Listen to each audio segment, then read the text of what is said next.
I think to be dealing with the reality, the full reality of God, what that means, what that is, who that is, we need to start getting more real about the reality of the Bible, about it in its parts, being a historical document to share and to teach us certain things. A library of books that has been written by people, not penned or dictated by that we call God. Some of its contents being divine or of ethereal essence, for sure. And I think it would be helpful to look at the Bible without theology, without the stamp of Christianity or organised religion upon it, or traditions that they have to stick to and never deviate from. This is by no means a video to go against Christianity altogether. I believe it's a beautiful faith and the people within it, but I think the epoch is upon us when we need to step outside and take a broader view than the fixed positions we are in because of what we have been taught by religions and through theology. I think as beings living in this creation, part of creation, living in this world, in this cosmos, I think it's time to take a more open, broader view. This week I had great clarity brought to me on this in quite an unexpected time and way, and that is what I bring to you this week.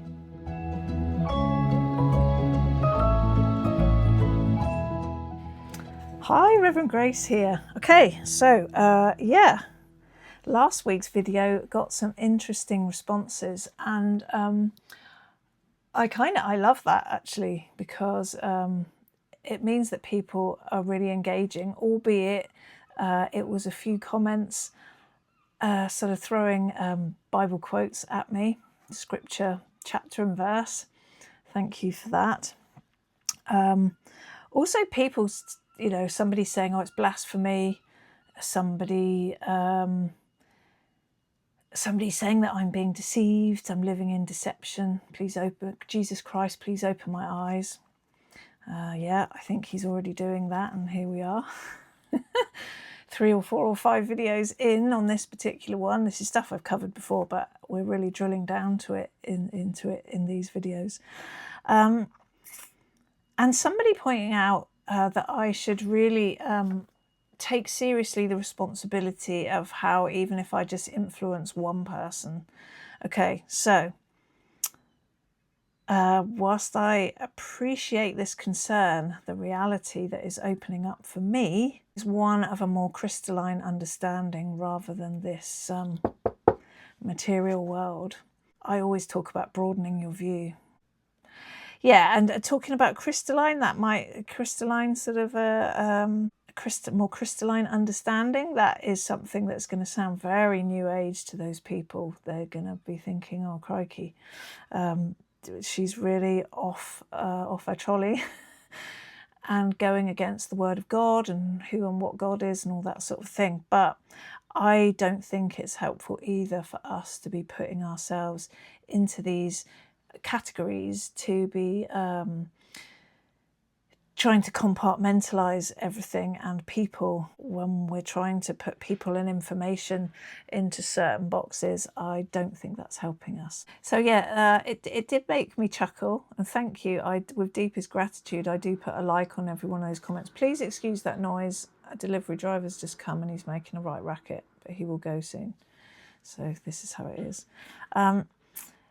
Yeah, I receive these comments with gratitude, but I won't be stepping in to respond to them, because basically they're coming from a place of either wanting some sort of pitch battle or thinking really that they're absolutely right. And I'm not sure, when we're coming to this sort of a topic, I'm not sure any of us can actually categorically say that we're right, even if our pastor or our minister or our Bible understanding makes us think that we are right.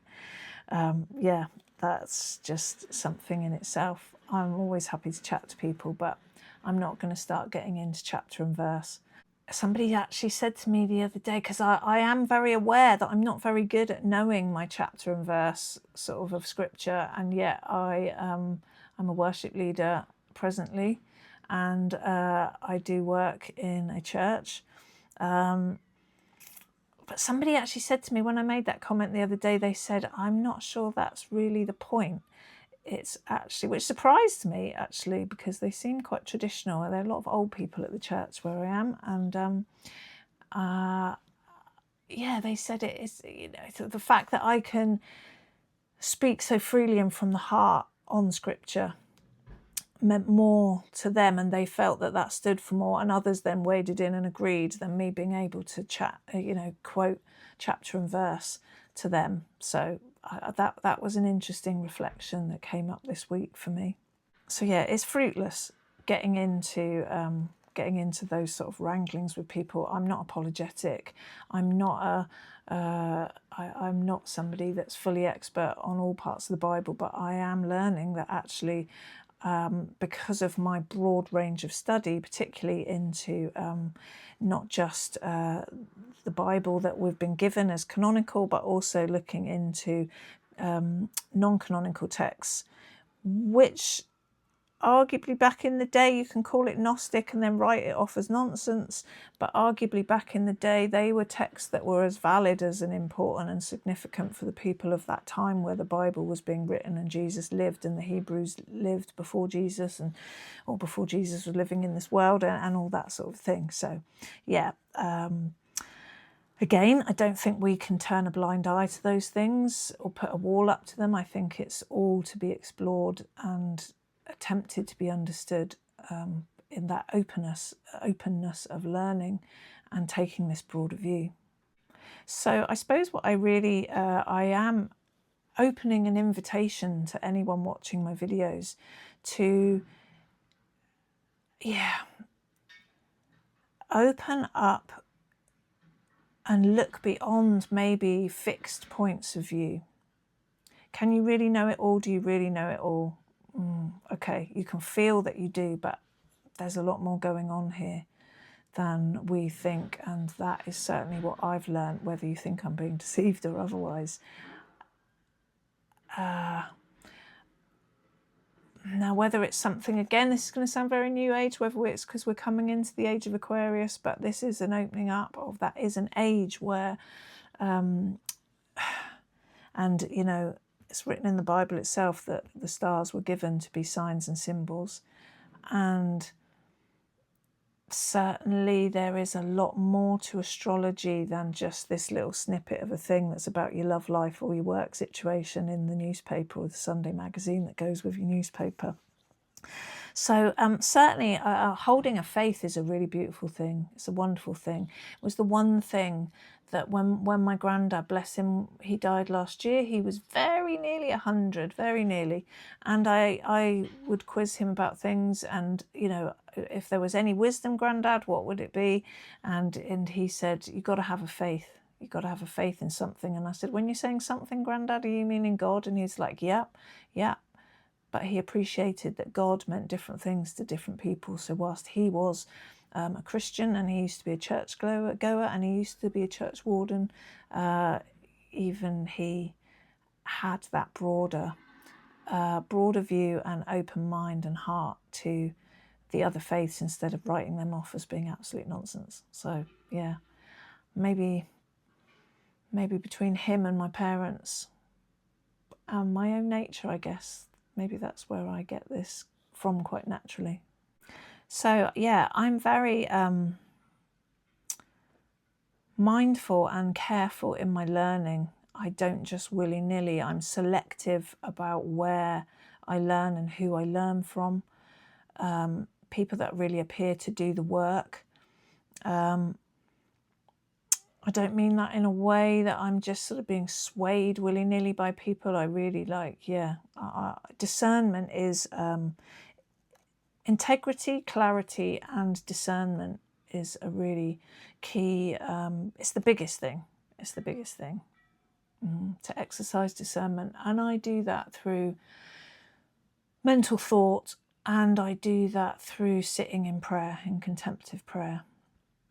and opening up that space for God, for the divine, for Source, for Yeshua, for Jesus to speak to me. And I don't necessarily mean that that comes directly in ways of actual voice and conversation. I mean that in the sense of sometimes I can sit in contemplative prayer. It's not necessarily in that time, but it's opening up that time. Afterwards, I'm presented with situations, learnings in the world, in interactions with people, but also through things that are presented to me in books, in scripture, in videos that I watch on YouTube, lectures and presentations and things that I take in. So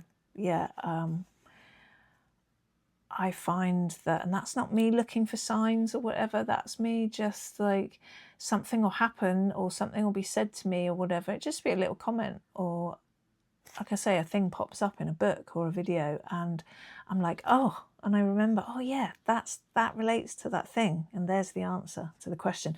A really good old friend of mine, Graham, he was like this wise old dude. He had really long dreads, and you'd go around to his house, I think I've mentioned it before, and he'd think nothing of just sitting in silence. You'd just sit there sometimes, and he'd be happy to have your company, but he wouldn't necessarily have anything to say. It was almost like sometimes just chatting was frivolous. He wouldn't be one for small talk. And I said to him one day, I was very young when I knew him, I was sort of like 16, and I said, oh, Graham, I said, about, I can't remember what I said, but he said to me, and I've never forgotten this, he said to me, you can ask the universe, or you can ask a question out into the ether, and you will always, the universe or the whatever, God, whatever we want to call it, will always send you back an answer. Of course, the thing for me is remembering that I'd asked the question in the first place, because he also said, there's no time. We're living in linear time here, or we think we are. And that answer could come back to you like in a minute, a year, a day, a week, a month. So yeah, I was always a bit concerned that I would never remember that I asked the question in the first place. But yeah, his bit of wisdom there has certainly come true in my life, for sure. So you've got somebody like me saying this and that, and that's either gonna, how people put it, resonate with you. It's either gonna land with you in a way that it is answering a question, or it is having some visceral sense of meaning or whatever for you. There's some truth held in that for you. And for others, no, there isn't. And that's because I really do believe it. It is a case of what feels right for you. And I think that's partly because we're all on different paths and we're all on different stages of our path. So things like, it's a bit like questions being answered or things popping up for you that suddenly makes sense or give you clarity, and you're like, oh yeah. I think also that's because we are, some say it's like having a bit of God within us. Some say we're each fractals of God. We're like a particle or a part of a hologram. Like you can cut a hologram up, and in the tiniest bit that you've cut will still be the whole picture in the tiniest bit. That's well, I was going to say that's how holograms work. I don't know how that works, but that is the case. And I think it's a bit like that. We are certainly birthed out of all of creation. To me, that Big Bang thing, or that pouring out of Source, that first spark, that consciousness splitting itself, that is, everything else has rolled out since then. Everything has panned out, has grown out of that, and we are a part of that ongoing continuum of creation. So therefore, within that, obviously, we're meant to be all a bit different. We're meant to be different fractals of that whole of creation, that coming out of Source. We're all from the one Source. And that therein lies that, when people talk about us being as one, or in the interconnectivity of it, yes, essentially we are in deeply interconnected between us, between nature, the cosmos, between all other living beings, including like, you know, things that you know are alive in the sense like plants, but you don't think of them having a personality or a consciousness. Well, you don't have to look very far these days to see that actually that is the case. They're very much conscious. I saw a thing the other day where a guy's done a thing with special light, like UV light or infrared light or something, and he's got a leaf like on a plate in this sort of light situation. It's in a darkened room, but he's got the light shining on it, and then he cuts a top section, the pointy bit of the leaf away, and you can still see the glow of the full shape of the leaf. Okay, so these days some people go, oh, well, you know, they're just creating that with AI. Yeah, no, there are actually people doing science. You know, science encompasses all kinds of things, and this is something that a biologist or some sort of a scientist is. Some people might be, other scientists would call that scientist a pseudoscientist. I don't know. That's all again. We're getting back into there to categories and compartmentalising, boxing people in. So I think what I would also invite you to do is be mindful of being open. If someone else is actually saying something that rubs you up the wrong way, but it's maybe knocking on your door of your instinct. So yeah, maybe your instinct is actually trying to ask you to look a bit further, not try and stay in that fixed position. So there's this open invitation to not just go throw Bible scripture out at me, just dig in and listen and think, is my instinct actually, my ego voice is telling me this, but is my instinct in there, the quiet voice in there somewhere trying to say, hang on a minute, maybe we need to be a bit more inquisitive here, maybe we need to be a bit more curious here, and yeah, look into this a bit further. I've always had a bit of a big issue, an issue. It's again, it's each to their own. But for me, being an evangelist is not my cup of tea. I know there's a lot more to being in the evangelical church than just this, but for me, that I just don't like the hell bent of trying to convert everyone or trying to have that sense. Are they doing it for the ego or really some coming from a right place of trying to convert anybody? Alan Watts, the great Alan Watts, he said, oh, it's the do-gooders, you know, they're the worst. And when I think about like how, as a One Spirit minister, how I've taken a vow and I've been ordained and I've put myself in service to the world, to nature, to cosmos. And I was like, that sat with me for a long time. Like, oh my God, am I one of those do-gooders? We always try and think, oh no, that doesn't apply to me. But I really sat with that, like, oh my God, am I one of those do-gooders? And I think maybe that sense of trying to convert people because you think you're rescuing them or you're bringing them into the church, I question that. Maybe that's what he meant by the do-gooders. I'm not sure. So yeah, I think that everyone, we're meant to have these different experiences. We're meant to meet with people of different beliefs and different ways and different understandings. And even in situations like more social situations rather than spiritual situations, we have things where there's differences and we're rubbing up against each other, and sometimes that's grating. Or especially these days, you see people, they're getting so angry, they're getting so reactive. Like, just calm yourselves, calm down.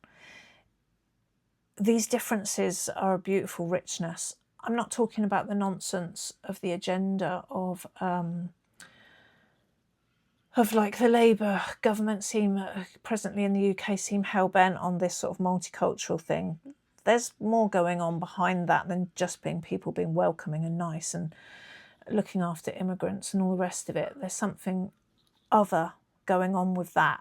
So, of course, me saying something like this, people would jump on and they go, oh, she's a racist. Oh, she's anti-immigration. Oh, because again, people are so reactive. They're making so many assumptions because people are being conditioned by things, by certain language. And I just think, again, careful. This is the boxing in. We need to be mindful, I think, of this. And as far as the differences go, I always come back to Jetsuma Tenzin Palmo, the beautiful lady from Bethnal Green, good old Bethnal Green. And she went over to India and Nepal, or to Tibet, no, India, Nepal, in the Himalayas. And she was the lady who wrote The Snow Cave, and she meditated in a cave in this sort of little, like into the mountainside with a wall sort of put on the front of it. And she sat in her meditation box. Literally, it's a box. There's no bed. She didn't lie down. She ate on very basic food.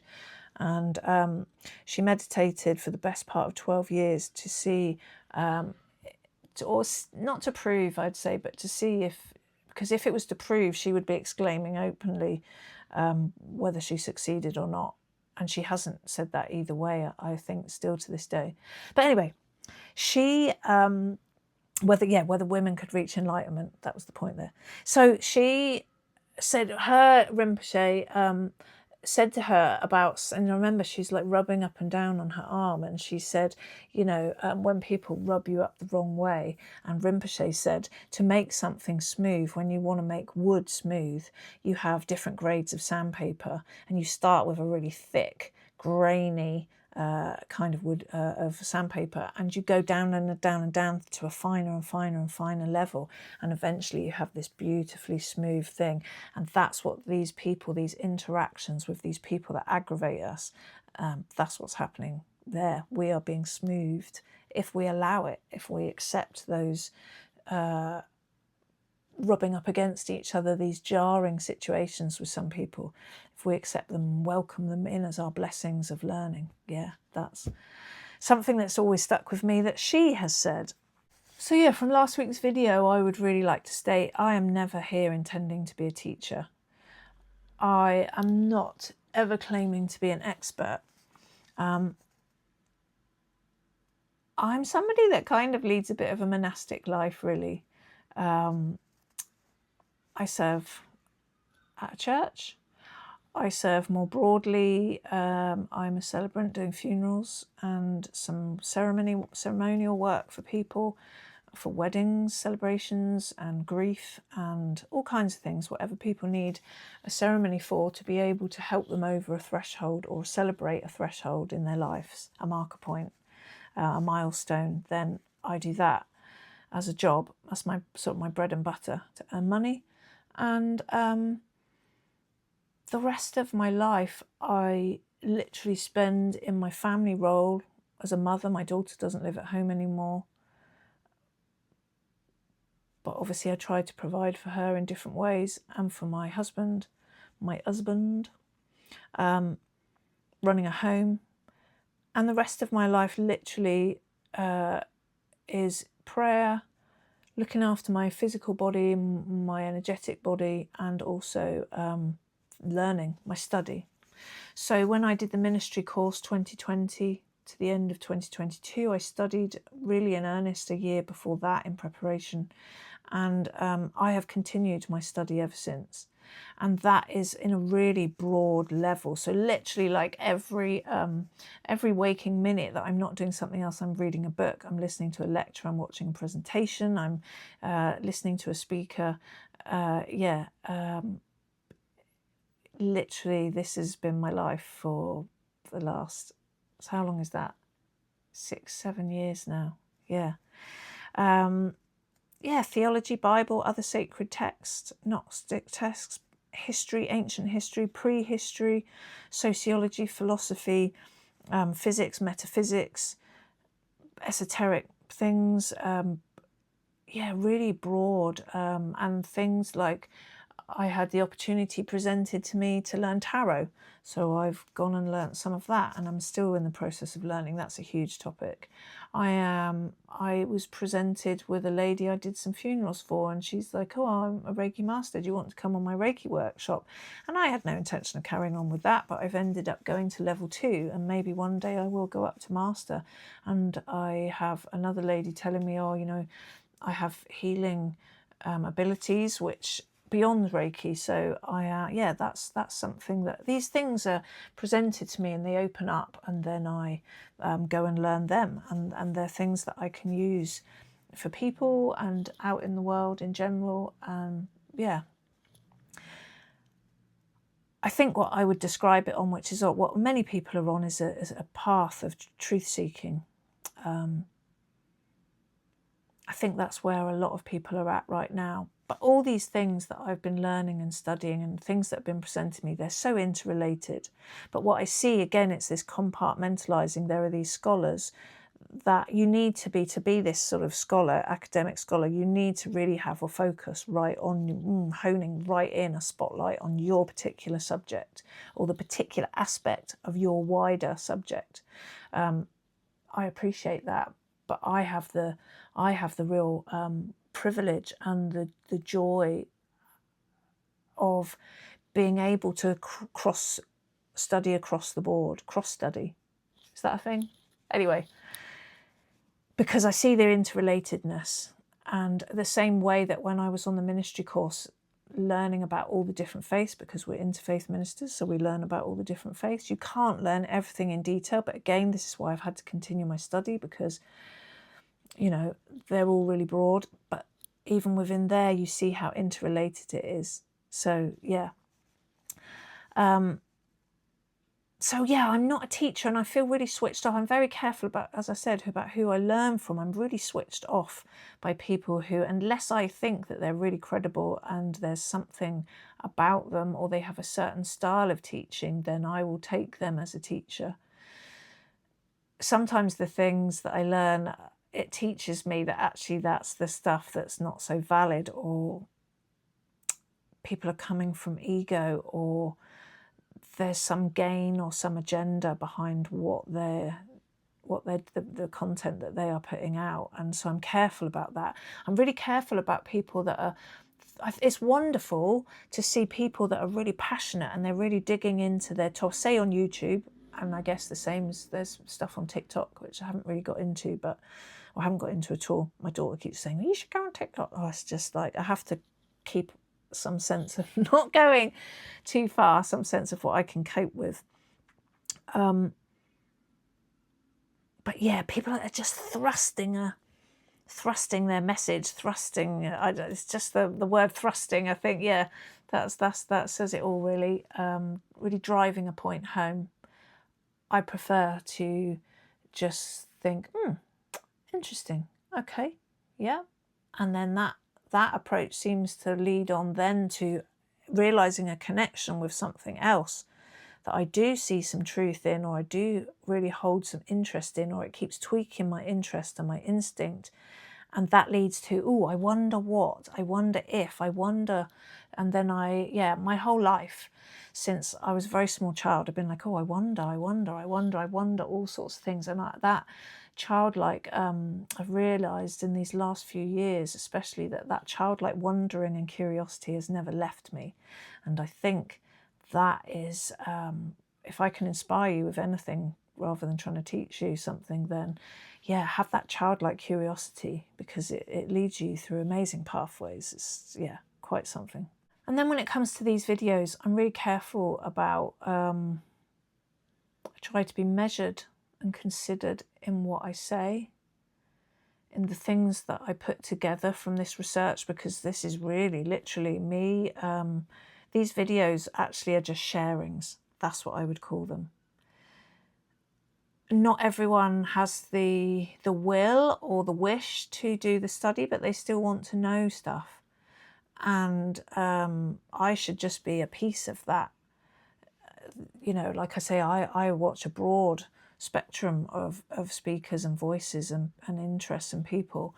And so I'm very mindful about, sometimes things just come in. You see me leaping up and getting books because I suddenly think of a connected thing. But yeah, I'm careful about what I put in here. And then in the editing process, I have a lot of ums and ers. So you'll see there's sometimes when my videos skip, and that's me usually taking out the ums and the ers, or the pauses where I've just come to like a brain fart.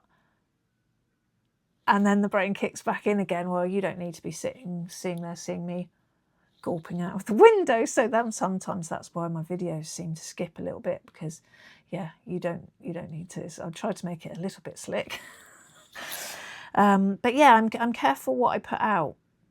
So thank you for those people with those comments, but actually this is my way, and I am literally just sharing. I'm not trying to influence anyone or teach anyone. I'm not trying to be an expert. I'm certainly not a know-it-all. I know a lot because I've put the work in, but it's work that I have been driven to do. It's literally a drive.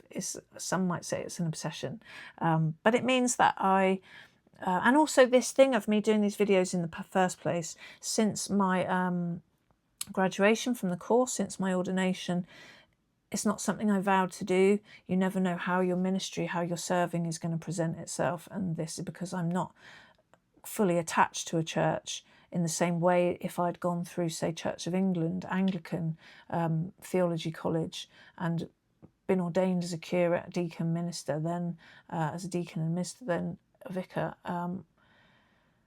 yeah, I'm freer to see how my ministry pans out. And making of these videos has been a calling for me. It's something that I was presented with in prayer. I was even given the name for this channel.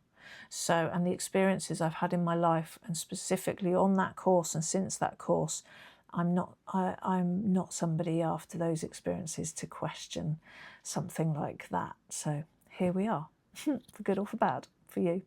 You can watch. You don't have to watch. And the other thing I've learned as well is that you can go to these things. I go to quiet days.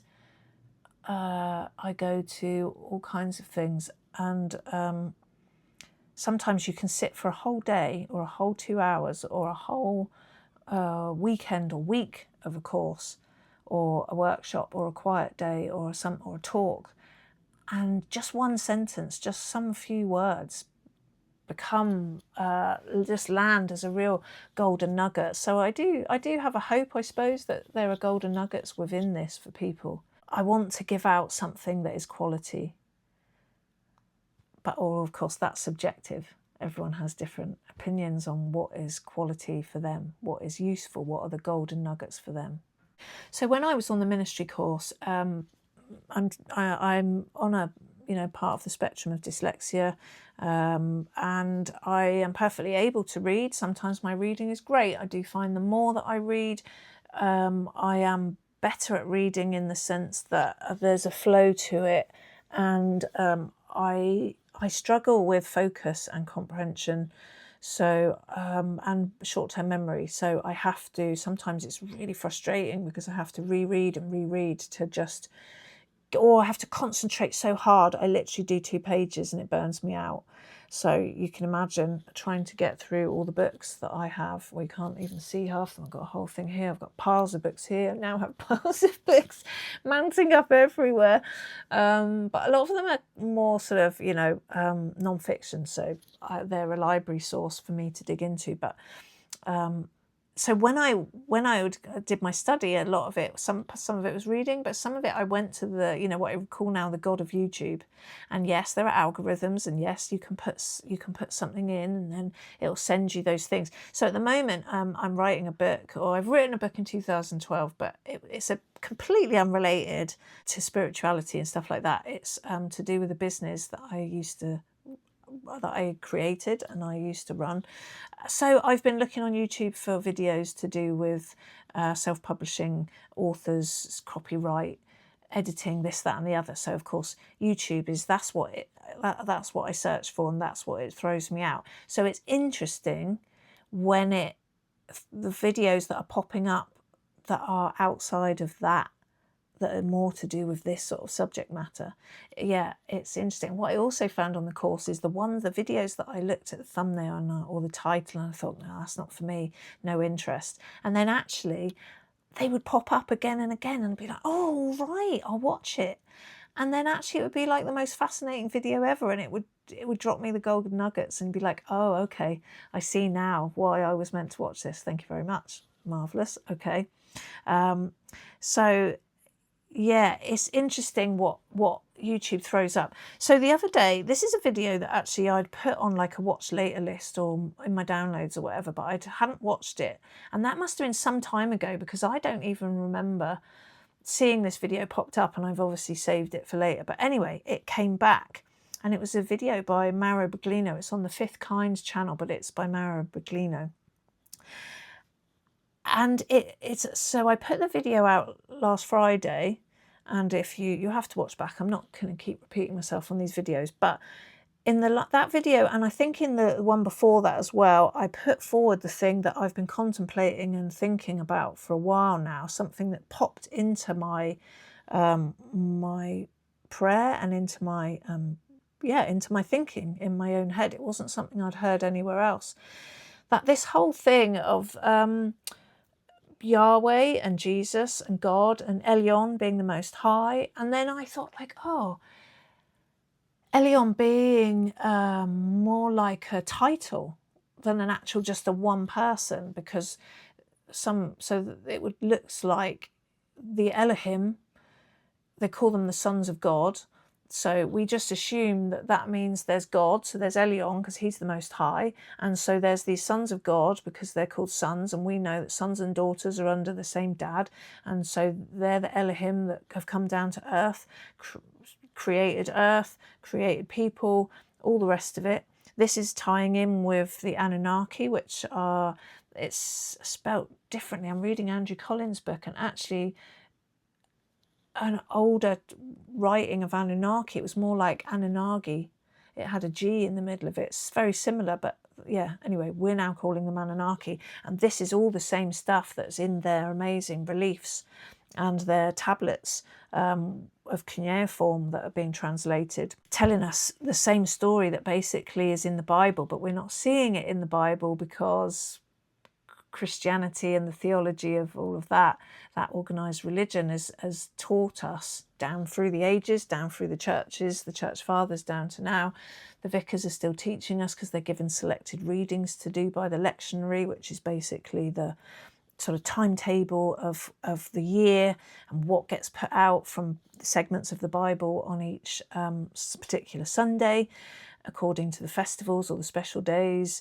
And those are the things that the Gospels are written. So you're only getting a very fragmented and very partial experience of the Bible, and it's under the doctrine and the dogma of the Christian set thing. And obviously there are different denominations now, and they're all going off in their different tangents. And there was the schism hundreds of years back between the Catholic Church and the Orthodox, and they all had a bit of a bum fight and they split apart. And now there are other schisms like this, what is it, the something society in Catholic part of the Catholic Church in Switzerland. And this popped up this week. They have had a fallout with the Pope again, and he's now saying, or they made a load of bishops, their own bishops, and the Pope saying, I'm going to strike you all off, and those bishops are not bishops. And this happened a few popes ago, and then it all mellowed out again, and now it's firing up again. So anyway, all this stuff is going on between this sort of goodly godly church. Anyway, Mauro Baglino's video, it's interesting. It's just one little sentence that he said. And this is a video he did quite a long time ago, because his English is really good now. He speaks himself, but these much earlier videos, he has an American guy translating and doing the voiceover for him, and you can hear him in the background speaking in Italian. And he just suddenly said, he was explaining Elohim and how that cannot be translated. Like we can think, I tended to say in those previous videos that they're like the ETs, they're like come from off planet. And we can think that they're divine because they're sons of God. But anyway, that's a whole nother thing. But that actually Elohim can be translated. Mauro Baglino is a really proper Hebrew translator. He was hired by the Vatican. The Vatican approved publishing house that translates Bible, interlinear Bibles. And so his job is to be very specific, very accurate, word by word, exactly what the meaning is. Well, they started not to like the things that he was finding in the translation. So he was got rid of. So he does his own work now, and it's fascinating. And I really take him to be someone to learn from. I have to rely on people that have Hebrew, deep Hebrew knowledge for that sort of translating work. He's one of them. Anyway, he said, he was saying that Elohim can be judges, it can be powers, it can be different things. But then he dropped in, Elion is an attribute. It's not a name. So I was either spot on with my thing that it's just a title, or this is another nuance to it, or he's more correct in saying that it's an attribute. So yeah, that's interesting. This is the thing about being open and not fixing myself in a point of like, because even at the end, I think it was the end of last week's video, I said, or the last, I do them fortnightly at the minute because it's all I can manage to do with everything going on. I said, this is where I'm at now. And I'm interested to see how I still have this openness. I'm interested to see how that thing that maybe I could call a belief, or it's just where I'm at now with my thinking and my understanding, how that is going to progress. And boof, there's Mara Baglino dropping in a thing like that. And you're like, it's part confirmation and it's part like extended nuance of my pathway of thinking there. So yeah, interesting. Thank you, Maro. Thank you. And to you, Paul Wallace. Oh God, thank you to all the people I learned from. Amazing, amazing. Yeah. So, yeah, some people think that the Bible is actually the word of God, like it's been handed down by hands from heaven or something, and they really will get uptight when people say that that's not the case. The fact of the matter is the Bible, it has to be remembered that it was a load of different books and they've been put together, and some of the other books have been cast out and not accepted as being able to be canonical for whatever reasons. And I like to think that, they really sat, I'm going to have a drink. I'm so thirsty. I like to think that at that council where all those bishops and archbishops and whatever got together with Constantine, or Emperor Constantine, not necessarily there all the time. Oh my God. Sorry, I'm just going to have to point this out. This is my jumping around. Can you see that? This is yogi tea. And they have these little messages. And literally, I've just read it. These are the best. The classic chai. Oh my God, like cinnamon and cardamom. Bloody delicious. Be open to change and remain true to your values. Anyway, wow. Interesting.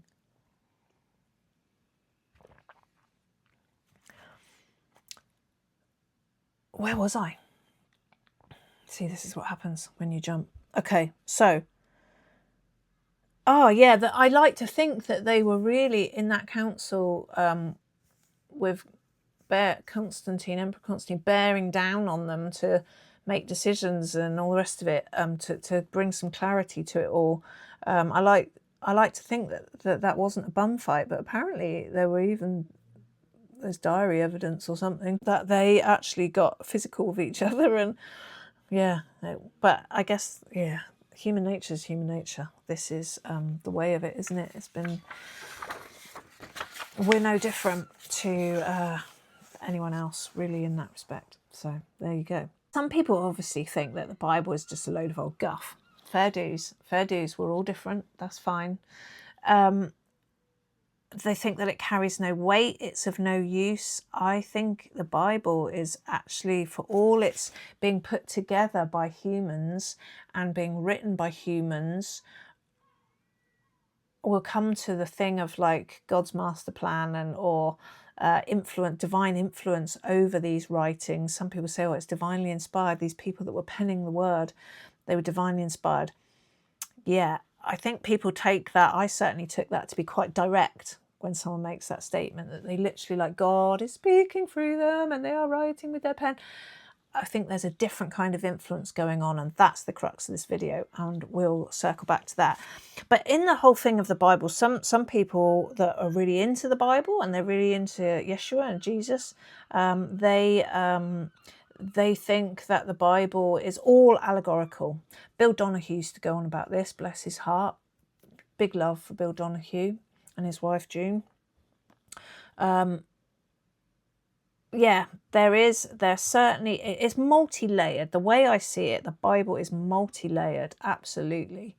There's code in there. There's allegorical, there's your parables, there's your songs and your psalms.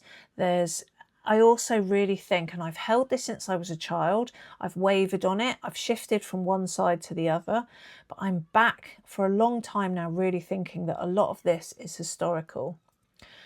And within those, even this is the tricky thing about it, within those historical stories, there is allegory and code, like gematria, which is like in the Greeks. So this is all put in with the Greeks, and Israel Anderson has a big thing about the Christian theology being overlaid onto the Bible, which is an issue for us trying to learn today. And I'm bless him, he is not rewriting the Bible, he's doing the translation work to take that theology out to, and a lot of the new translations, they are, because we have amazing knowledge and translation and more up-to-date scholarship on this, and things like texts have presented themselves, the texts from Qumran and the Dead Sea Scrolls, Nag Hammadi Library and the Dead Sea Scrolls, they are opening up more understanding and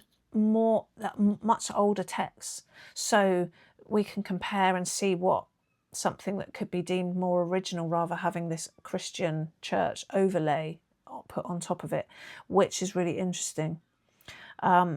But yeah, gematria is, so the Greeks have the Hebrews have it as well, actually, that every letter has a number assigned to it.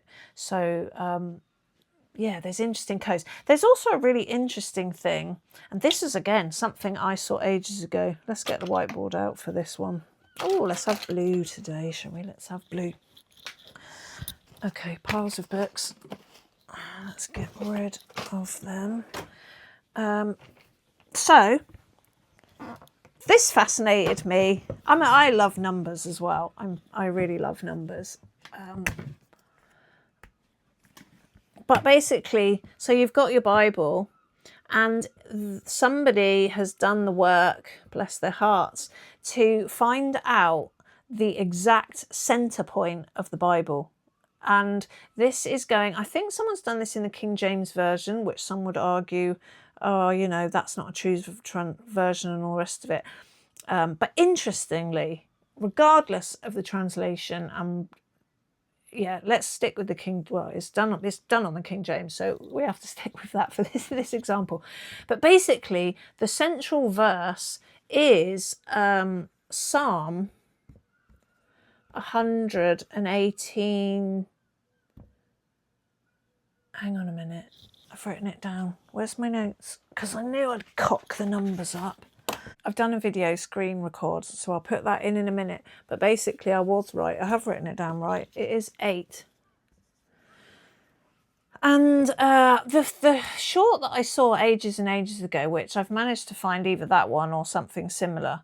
But before this, the chapters before this, there are 594. And the chapters after this, there are 594.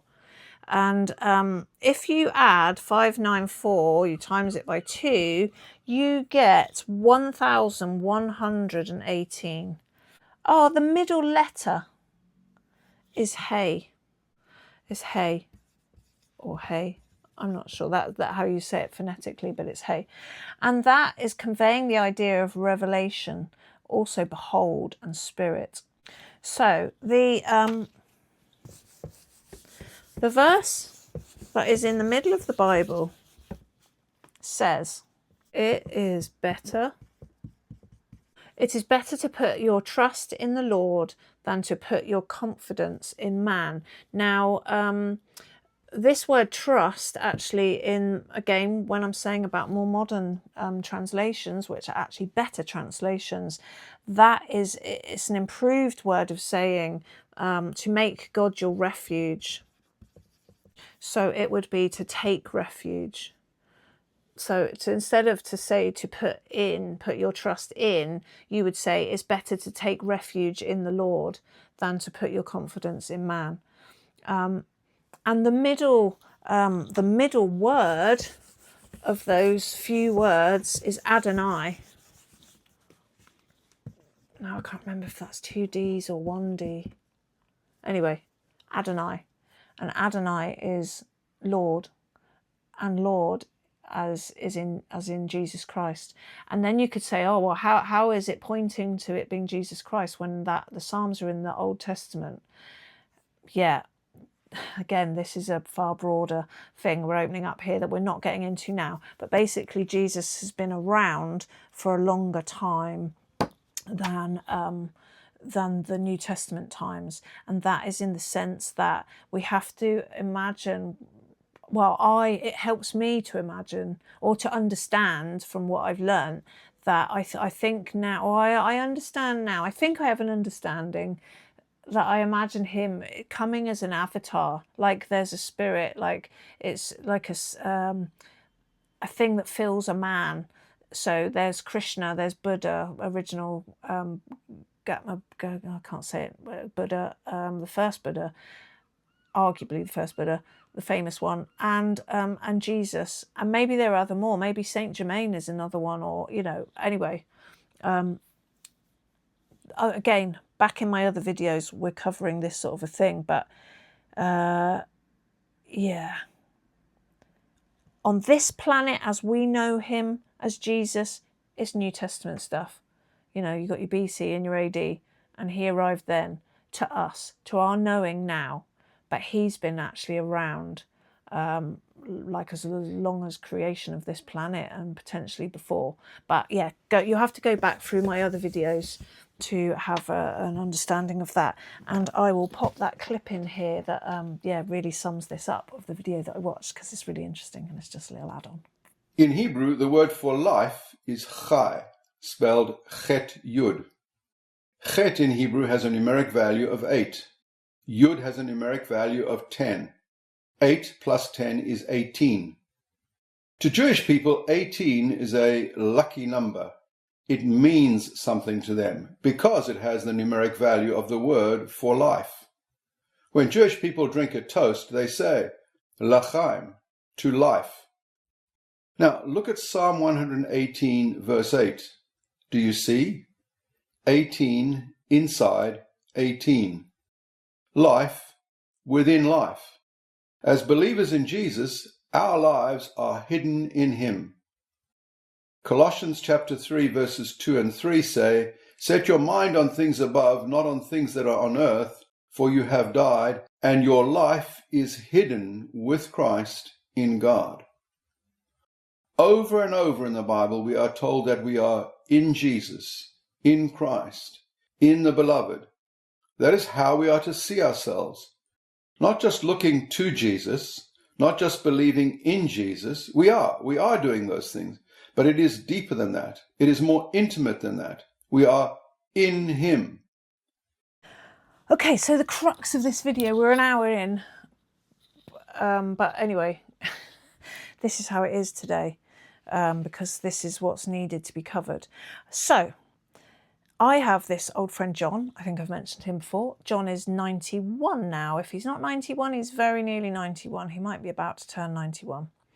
And John is somebody who he was very fortunate to have the mentor, Hamish Miller, the great Hamish Miller. What a beautiful soul. Teaching him about earth energies and dowsing and that sort of a thing. And John in return I think he met Hamish because Hamish signed up for one of John's watercolour painting courses. John used to take people all across Dartmoor and around and about Devon to teaching them watercolour painting, and they would stay at his house. Anyway, him and his wife formed great friendship with Hamish and his wife, and they met up a lot, and Hamish taught him all kinds of things. And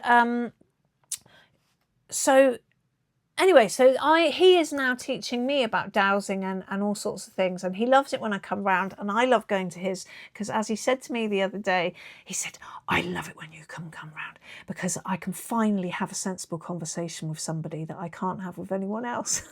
Because we talk about stuff like I present to you here, and you can't. Again, this is a real helpful thing for me, because I have people presented to me in my life. John has known me actually since I was a very small child. His wife was a best friend of my granny's, and so they have known me for a very long time.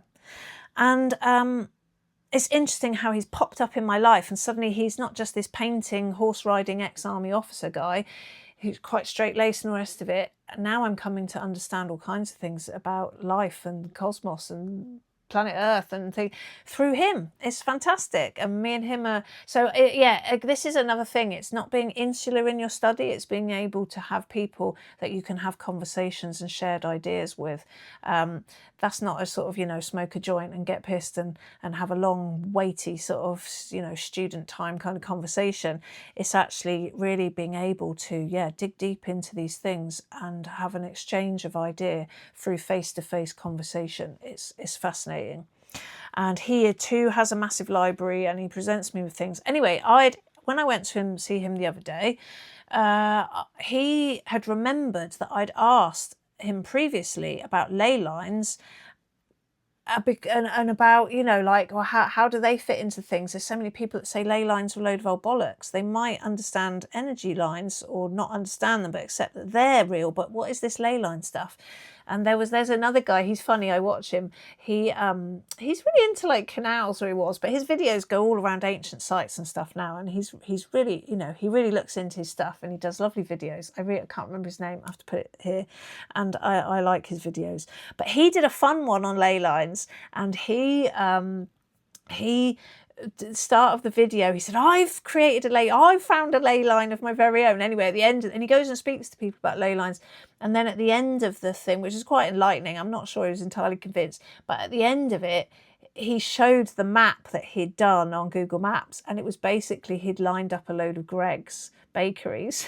And they were in a straight line. It's funny. You got this, these sort of things, they make me chuckle. So anyway, I'd forgotten that I'd asked him about this, but he has not been very well. He's got heart problems, and it means that he'd been a bit limited and had to sit at home. And so he sat up in his library, bless him, and he's dug into that question, because he knows all about these things, and he knows that he can explain it, but it was bugging him because he wanted to give me this direct quote, and he knew he could find it. Anyway, so I went to his house, and he had these little notes prepared for me. So this is what he said. Straight lines on which ancient structures are often built, not earth energy lines. And John Michell, fantastic writer. I've got a book here that I've just acquired recently. Oh no, I've ripped a bit of the leaf off. Sorry, babe. The View Over Atlantis is a famous book by John Michell. He is a big, he used to talk at the conference that I went to, what's that called? Megalithomania, Glastonbury. It's brilliant, really lovely event, really, and that's where I met Andrew Collins. Anyway, no longer alive, sadly, no longer with us. But anyway, Michelle says that energy lines, he would call them field lines rather than energy lines. That's the earth energy lines. And this is the quote. A ley line is a straight line imposed in the atmosphere by the projection of thought patterns from a or by a clairvoyant mind. Okay, so there's a lot to get caught up in there, which I did initially. Ley lines, yeah, got it. Things on a map, point to point to point, ancient sites. There's churches on these lines, all sorts. Then there's the bit of imposed in the atmosphere So that's your thinking of the atmosphere up there, whereas we have it as a physical thing, as thinking of them as, you know, they're lines, but they're mapped lines. So they become a physical thing because they're in maps for us. And then the third bit to get caught up on, by the projection of thought patterns from a or by a clairvoyant mind. And again, when I hear the word clairvoyant, this is the thing, words set us off or trigger us or set us in a fixed point again. We need words, we need to be able to use language to express things, to have conversations and understand each other. But when I think of clairvoyant, I'm thinking of, you know, Gypsy Rosalie in a little thing with her twinkly beaded lampshade and, you know, she's going to read you your tea leaves or tell you your fortune. Or I'm thinking of somebody like a psychic medium. So anyway, we'll come back. John Michell says that ley lines may or may not be dowsable. Not only, so there are ancient sites on the lines, but also there are PowerPoints. So they're not only ancient lines and ancient sites, but also modern PowerPoints. And PowerPoints can be churches, old and new, political meeting places, so like Houses of Parliament, say, in our country, the place in America, like the White House, places like that. Museums can also be PowerPoints. And that makes me think of places like the British Museum and the Smithsonian, say, and like the Vatican Museum. I think they have a museum. They certainly have a storage facility of all kinds of things, artifacts and things, scrolls and documents. So museums are PowerPoints, and that's interesting because, you know, there's all kind of you think of the contents of those places, the history within those places, and a lot of that is sort of sacred and spiritual kind of objects and writings and things. Sometimes, though, they are natural features. Also cathedrals, military bases, which is interesting as a PowerPoint. Stadiums as well. Big stadiums. You wouldn't naturally think. I mean, I think of there's the Roman stadia and the Greek sort of stadia. I sort of think, crikey, is like football matches in that sort of a thing, or big athletics, things for the Olympics. Wow, they're PowerPoints. Also obelisks. Obelisks are interesting things. Sometimes they can be seen as sort of phallic, very masculine, patriarchal sort of things put into the ground. In other senses, they can be seen as wands, like the needle. There are certain. So there's the one in Paris, in line with the Magdalene, Mary Magdalene chapel, which looks like a temple, Roman temple. That's more like a needle, and it's got ancient Egyptian hieroglyphs on it. So yeah. But they're fixed into the earth. So they impose themselves on a line. But then I was thinking, well, all those things, they're man-made. Like some natural features aren't. And sometimes churches, say like Brentor Church, which is actually on the Mary and Michael line, which are earth lines, which are field lines. They wiggle around. Ley lines are dead straight, and ley lines seem to be something that we just have because people have been mapping them. But there's a bit more to it than that, it would seem. Leys undoubtedly exist, but are not understood, John Michell says, like crop circles aren't. He said their source will, it is hoped, be revealed. It begs the question, what is the clairvoyant mind which produces ley lines? Sometime in the future, it will be revealed. So, John then, added to that, he said, the ley line is a thought process. So again, my brain was getting a bit confused with it. And so, but then my instinct kicks in and I started asking him some questions. Because he said that he has tried to dowse ley lines, to experiment with that. And I think he said that he actually has. which I guess he's meaning like ones that he knows are mapped between points, and he's managed to pick them up. But what, now have I got the right coloured pens? Yes, I have. Okay, so one in particular, again, I could do with a book here. Got a book available. Do you know what? I'm not going to dig in for that book. I'm just going to go by what I remember of what John has already taught me rather than digging around. Okay, so field lines, earth, energy lines. There's a thing where they can be black lines. There are different colour lines, but the first example John showed me is black and red lines. Now, interestingly, and also they wouldn't necessarily be straight, because earth lines, they don't wiggle like in a short space. They move across the land in like different things. Earth energy lines can also be malignant and can be good, and they can be moved. So like if you have his wife was having problems with sleep and nightmares and pain and stuff, and he found a line in the bedroom, a really strong one that needed to be shifted across, and when he shifted it, which he does with thought, so it comes back, ley line is a thought process. All of this dowsing, it's all done with thought, with focused intent, not intention, with focused thought. So yeah, when I do wiggly lines, they're not wiggle like that. They're moving across, like the Mary and the Michael line weave in and out across Britain.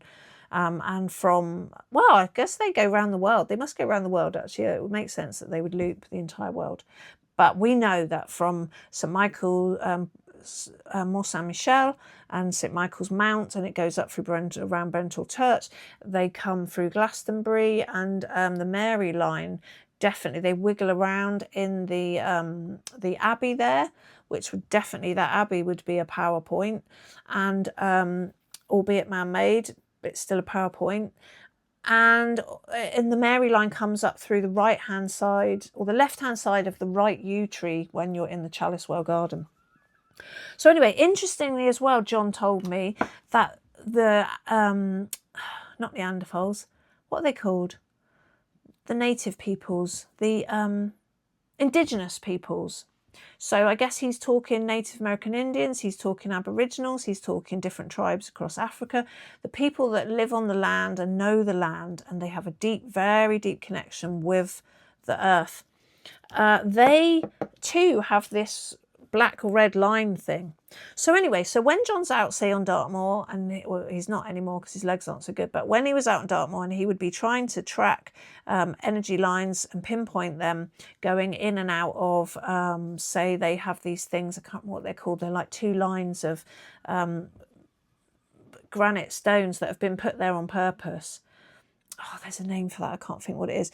Interestingly, in Israel, in Palestine, in that area, they have the same thing, the ancient Hebrews, but that comes back to the Celts, which comes back to our connection of the lost tribes and the tribes of the children of Israel. They came up through Europe and they ended up in Britain, which arguably could be the land of the New Covenant, which arguably could be the New Holy Land. But anyway, again, we're not going to get onto that. But he would dowse. So in his mind, he actually made cards, coloured cards. And if he's trying to find a green or a blue or a green yellow or the red black, he made coloured cards. He also then progressed to putting those colours on certain dowsing rods that he had to made to use for this purpose in particular. But he would, making the cards, he would be focusing. It's easy because he's just picturing in his mind red line and black line, and he's finding that. Now, he said to me, he made the comment that he doesn't know what a ley line looks like. So to me, it's just popped into my head now that actually if I was looking on one of those little books of the ley line maps, maybe in my mind I would picture that page on that book. But anyway, he didn't do that. Maybe you use, because again, then I questioned him and I said, oh, is it more like you're trying to use your sense, your intuitive sense, rather than a pictorial thing to trace the ley line? And he said, yes, that's what he did. And that worked. Now, why is this relevant? Why am I waffling on about this? So the coloured lines are the field, what John Michell called field lines. The ley lines, like I say, they seem to be man-made structures. So if this is Mont Saint-Michel, now interesting, Mont Saint-Michel is on this pointy island, and then they've put the church thing on top. St Michael's Mount, it's a physical, natural form. No, they didn't form that. They might have formed stuff on top of it, but that has come up out of the sea. That's how it is. And then they've built the castle thing on top of that. Brentor Church rises up out of nowhere and then drops down, and they've built this little church on the top. So these are all points of physical features that ancient people and people hundreds of years ago knew that this was a special sacred site anyway, and so these places have been bought, and the natural form of the land has presented that to those people to build on there. But there's an energetic thing going on. So anyway, he's saying, and John Michell is saying, they're not necessarily down. Oh, that's right, sorry. And these all run in line on our physical maps. They literally, and the line runs up, and other places, generally sacred sites, churches, this and that, are on these lines. You can do the same with ley lines with these other PowerPoints, museums, political thing, and you can say, they're just falling on the line. It's like you draw a line through a long enough place, you're going to have these. Yeah, it's more to it than that. They say there's no such thing as coincidence. There's something going on, that those landforms are presenting themselves in that situation, that then the man-made buildings, because I was thinking, but they're so man-made, these things that are supposed to be PowerPoints. And then he said, yes, but what's going on? There's the clairvoyant mind. So I'm like, right, okay, there's the clairvoyant mind. Let's get this back out. So what is the clairvoyant mind, I thought. And I said to him, and I sat and I had a little think about it. And what came to me is this clairvoyant mind is this, like consciousness. Oh, I did very well. I wrote that straight off today. I didn't even have to spell it out. Conciseness. Consciousness. Ground of all being. Source. Which comes back to being God. So when we talk about God's plan, those structures, be them stadiums, be them, I'm not sure about the military bases, but anyway, maybe the military bases have got something connected with ET things. I'm thinking about a video that could be a load of old bollocks, but somebody did a thing about that appeared to be attention-grabbing bullshit, but actually about the Queen going to places where, funnily enough, my great granny lived, where there's military bases where ET contact was happening. Anyway, that's an interesting thought that I just add in there that's just popped into my mind. But basically, when we think of this God's plan thing that is, I think it's mentioned in the Bible, it's certainly a thing, sort of the master plan, God being the master, and it being the master plan, like the blueprint of all. So it comes back to the reality of God. And I said, okay, so this clairvoyant mind that is imposing through thought processes, what is it? Ley lines are straight. Ley lines are imposed in the atmosphere. So in the ether, above the world, the heavenly space.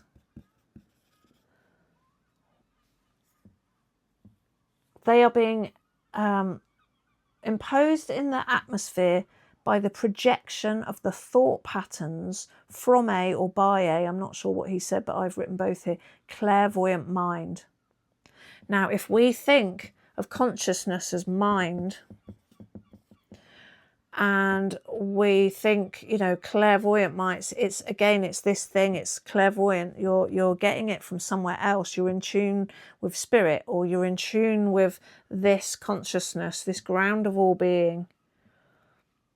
And I've quite often related this. We're just getting at the same thing but in different language, because we're compartmentalising ourselves, because we are dividing ourselves into churches, denominations, New Age, ways of thought, specific areas of academic study. We're splitting it all up. And when it does come back to three things, God, love, and interconnectedness, it's all one. So God, people get stuck on that word, and fair play, rightly so. But we have to understand, I think, that that is ground of all being, that that is consciousness. Ground of all being, first spark, creation flowing out from itself, consciousness, first spark.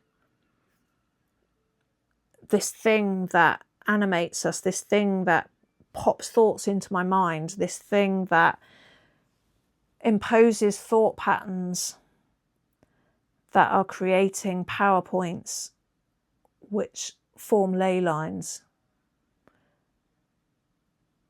Yeah, and I said this, and because this God thing, this God being, now in my other videos I'm saying, is Elion we think is God, but I think they're still material world, not of our world, although potentially kind of are, because if we've been bred by them or from them or through them, then we are the same as them, even though they would be alien to us, and we call them aliens, ETs. It's got to be something beyond that, and that's coming back to this, flowing out of creation. Consciousness splitting itself, creation constantly rolling out, manifesting. And so this is the unseen, this is the undefinable, this is the undescribable. We can put all these words on it, we still can't quite grasp it, we still can't quite box it in, we still can't quite name it. And that is the thing that maybe, well, I don't want to say, if you get this, then you can douse a ley line. But what John Michell is pointing to here, that, they may be dowsable, they may be not. Yeah. It just seemed to fall into place. And John just looked at me and he went, by Jove, you've got it. And he shook my hand. And I think him saying that was probably the sense that both of us have always known or have been coming to know. But also when he's saying, by Jove, I've got it, he's meaning he's got it as well. Because sometimes when things are said out loud or confirmed by others, or you hear someone else saying it and it has a visceral effect in you, then, yeah, you know that truth. So anyway, I could say more today. I really, what I want to round off with is plasticity. I did a service at a church last weekend, where I've been to that church, but I'm not a member there. I don't go there, but I was asked to step in at the last minute. This is how I've ended up at these churches, because I get asked to step in, and I go along and I help. And this lady came up. They're very old community congregation there, and they know what they know and they like what they like. And she said to me, oh, wow, she said, it was really lovely, amazing what you said. I was really interested. And it was so fascinating for me to be this grand old age, she must have been in her 80s, and to learn something new about something that I thought I knew a lot about. And I said to her, that's fantastic to have that plasticity of mind at your age. Not to be so fixed in your ways of what you think you know, because you can think that you're wise because you're in your 80s. You're open, and it was such a beautiful exchange. It was such a beautiful exchange. And this is what I mean. There are so many young people, and up through the ages, to old people that are just set in their ways, that are just so fixed in a thing. I think we're in real danger of missing out on so much by coming at everything from that sort of place. Plasticity. We need to have a stretch and a flex in our minds, in our openness to learn, in our way of thinking. There's a line in the Bible, again, I know the line, but I couldn't tell you, I can't quote you the chapter and verse, and I'm not even bothered about looking it up, so I can type it down the bottom for you here. Don't care, don't care. It's the line that there's nothing new on earth. And again, I imagine there with that, sorry, I'm banging and crashing about. Oh, I'm getting a bit like, what's he called? Bill Donahue. I'm getting really like, passionate. Okay, so I'm probably not going to draw this very well. So a toroidal field, and then like a helix, and then what another physicist has said, that reality and consciousness is actually a double toroidal field. So it's going up through there and it's coming out through there and going down through there and out through there. It's a figure of eights. They're donuts. Imagine two donuts wedged together. Some people thought that consciousness and the cosmos and the universe was one, and now they think it's two. So it's interestingly making a figure of eight. I think in the video clip I'm going to put in, when I edit this video, that it has said about the number 8. I have to make sure that's included. That's interesting that that's just popped up. There's your numbers again. Okay. So I think, as I see it, I keep losing my, do you know what, this does, oh no, it doesn't. I have found markers that actually stick to the board. I must, because I've cut it in half, or maybe that's why this bit doesn't stick to the board, but the other bit does. So, I'm imagining like a spiral. So this is your double helix, but I've done it in a figure of 8 there. And so I'm imagining that, yes, things are going round and round and round. And usually we imagine round and round and round like this. And it's going on itself and on itself. I imagine it's more like a spiral. Not necessarily down, could be up, could be sideways. But this toroidal field, these double donuts, or just one donut, explains that. I imagine it's coming out. It's going around, it's going under, and it's coming back out. And it's doing that over and over and over, but it's not retracing. Each time the line is just slightly on. If you imagine this is billions and billions of years, the line is never quite, it's still going round and round, but it's never quite going exactly over the same line. And whether that cycles back around again, like the Vedic cycles, maybe that's why it explains us going through the different ages. But actually, I think in the form of creation, I think no. I think it's not retracing its steps. I think it's creation is just not rubbing along the same line again, because it's learning a new thing, it's being a new thing, it's manifesting a new thing. So yeah, I'm going to end there. That's enough. This video is long enough. Do with that what you will. Peace be with you.